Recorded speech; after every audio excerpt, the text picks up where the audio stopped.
قبل ما المحلول يتفرد في عنصر أساسي هو اللي بيستقبل الطبقة السائلة، وهو رول الPET.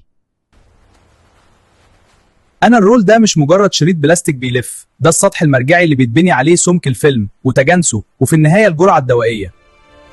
في خط الODF السرعة مش مجرد رقم على الشاشة، هذا حركة الرول هو اللي بيحافظ على سمك ثابت، وأي تذبذب بسيط ممكن يتحول لاختلاف جرعة. بتقول إنك تتميز باستقرار حراري عالي جدا. يعني إيه استقرار حراري؟ يعني أقدر أتحمل درجات الحرارة العالية داخل الدراينج تانل من غير ما أتمدد أو أنكمش أو أغير أبعادي.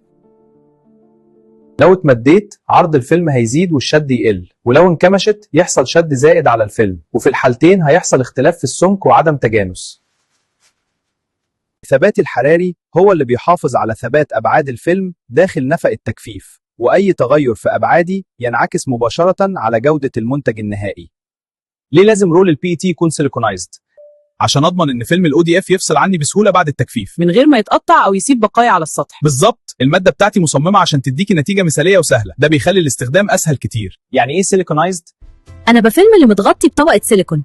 إيه اللي بتعمله الطبقة دي؟ بتقلل الاحتكاك بيني وبين الفيلم اللي بيتلزق عليا. علشان المنتجات تتفك بسهولة. بالظبط، إحنا بنسهل الشغل. لو ما كنتش معالج بالسيليكون ساعتها الفيلم ممكن يلزق فيا، وأثناء الفك يحصل شد أو تمزق أو يسيب بقايا على السطح، وده يسبب عيوب في الجودة.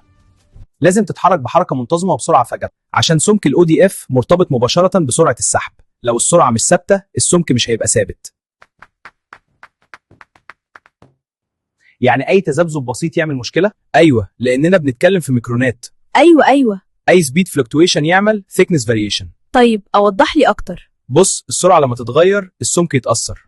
طيب بعد ما عملنا التجربة دي، النتيجة النهائية السرعة الثابتة بتاعتي بتدي سمك ثابت للمنتج. بالظبط، والسمك الثابت يعني وزن ثابت لكل لفة، وده بيحقق جرعة دقيقة ومظبوطة. كده الجودة عالية والإنتاج أسرع. بالظبط.